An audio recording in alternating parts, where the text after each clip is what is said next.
Assalamualaikum warahmatullahi wabarakatuh. Kami dari kelompok 6 yang ingin mempresentasikan mata kuliah hukum acara peradilan agama yang berjudul permohonan gugatan cerai atau cerai talak di pengadilan agama. Adapun kelompok 6 yaitu saya sendiri Penakil Atamimi sebagai moderator dan pemateri pertama, dan yang kedua Lina Angelina sebagai pemateri kedua, dan yang ketiga Ita Mufliha sebagai pemateri yang ketiga. Baik, saya akan menjelaskan materi yang pertama. Materi yang pertama yaitu pengertian cerai talak. Kata cerai menurut KBBI berarti pisah, putus hubungan sebagai suami istri atau talak. Kemudian kata perceraian mengandung arti perpisahan, perihal bercerai antara suami istri, perpecahan. Adapun kata bercerai berarti tidak bercampur, berhubungan, atau bersatu lagi. Berhenti berlaki bini atau suami istri. Pengertian permohonan cerai talak dan gugatan cerai. Dalam proses perceraian yang dilakukan di pengadilan agama, prosedurnya sendiri terbagi dalam dua bentuk, tergantung dari siapa yang mengajukan perceraian atau inisiatif perceraian. Jika inisiatif perceraian itu datangnya dari suami, maka proses perceraiannya disebut cerai talak, dan disebut cerai gugat jika inisiatif perceraian itu diajukan oleh pihak istri. Sesuai ketentuan hukum dan perundang-undangan, sebuah proses perceraian di Indonesia dibedakan antara orang-orang yang beragama Islam dan orang-orang yang bukan beragama Islam. Dasar hukumnya adalah hukum perdata pada umumnya, yaitu KUHP. Sedangkan bagi orang yang beragama Islam, dasar hukumnya adalah Undang-Undang Nomor 1 Tahun 1974 tentang perkawinan, atau Undang-Undang Nomor 7 Tahun 1989 tentang peradilan agama dan kompilasi hukum Islam atau KHI. Baik, kepada materi yang kedua, Lina Angelina, kepadanya kami persilakan. Baiklah, terima kasih kepada moderator sekaligus pemateri. Baiklah, di sini saya akan menyampaikan tentang pendaftaran permohonan atau gugatan. Untuk memproses perceraian di pengadilan agama, pertama-tama pihak suami atau istri harus mengajukan permohonan atau gugatannya terlebih dahulu ke pengadilan agama dengan surat. Jika suami yang mengajukan, suratnya itu disebut dengan surat permohonan cerai talak.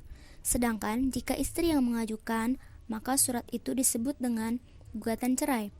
Kedua surat tersebut harus didaftarkan terlebih dahulu di Kepaniteraan Pengadilan Agama untuk mendapatkan nomor perkara. Sebelum memperoleh nomor perkara, pihak yang mengajukan terlebih dahulu harus membayar panjar biaya perkara. Berapa sih biaya panjar tersebut? Nah, rata-rata antaranya adalah 500.000 sampai dengan 700.000 rupiah. Setelah membayar panjar biaya perkara, barulah permohonan atau gugatan yang diajukan mendapatkan nomor perkara dan para pihak tinggal menunggu panggilan sidang. Selanjutnya yaitu proses persidangan. Bagaimana sih di dalam proses persidangan itu? Setelah jurusita pengadilan melakukan pemanggilan kepada para pihak, yaitu suami dan istri, untuk bersidang, maka suami dan istri harus hadir pada jadwal sidang yang sudah ditentukan pada waktunya. Di dalam sidang itu, pertama-tama hakim akan berupaya untuk mendamaikan para pihak dan berusaha mencegah terjadinya perkawinan. Jika para pihak sepakat untuk berdamai, maka hakim akan membuatkan akta perdamaian. Namun, jika hakim tidak berhasil mendamaikan para pihak, maka selanjutnya suami dan istri wajib menjalankan proses mediasi. Dalam proses mediasi tersebut, mediator akan mengupayakan perdamaian dan mencegah terjadinya perceraian. Dalam pemeriksaan perceraian, sidang pertama, permohonan atau penggugat membacakan surat permohonan atau surat gugatannya. Proses perceraian kemudian dilanjutkan dengan proses jawab-menjawab, kemudian membuktikan dan kesimpulan. Setelah para pihak membuat kesimpulan berdasarkan proses jawab-menjawab tersebut, terakhir hakim akan membuat penetapan atau suatu putusan. Baik, selanjutnya yang keenam yaitu mekanisme dan tata cara pengajuan perkara cerai talak di pengadilan agama.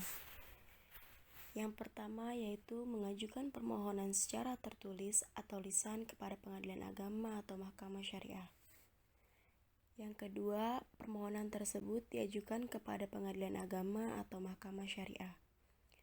Yang ketiga, permohonan tersebut memuat nama, umur, pekerjaan, agama, dan tempat kediaman pemohon dan termohon.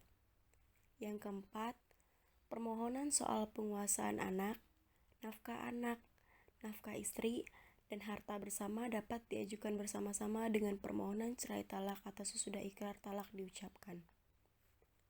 Yang kelima, membayar biaya perkara. Dan bagi yang tidak mampu dapat berperkara secara cuma-cuma atau yang disebut dengan pro deo.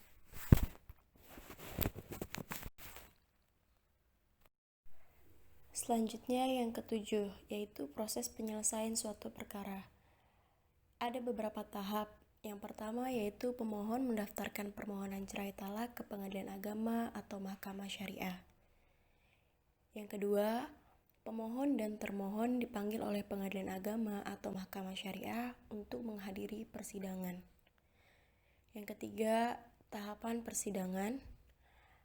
Keempat, putusan pengadilan agama atau mahkamah syariah atas permohonan cerai talak. Kelima, apabila permohonan dikabulkan dan putusan telah memperoleh kekuatan hukum tetap, maka pengadilan agama atau mahkamah syariah menentukan hari penyaksian ikrar talak. Dan yang keenam, setelah ikrar talak diucapkan, panitera berkewajiban memberikan akta cerai sebagai surat bukti kepada kedua belah pihak selambat-lambatnya 7 hari setelah penetapan ikrar. Sekian pemaparan dari kelompok kami, kurang lebihnya mohon maaf.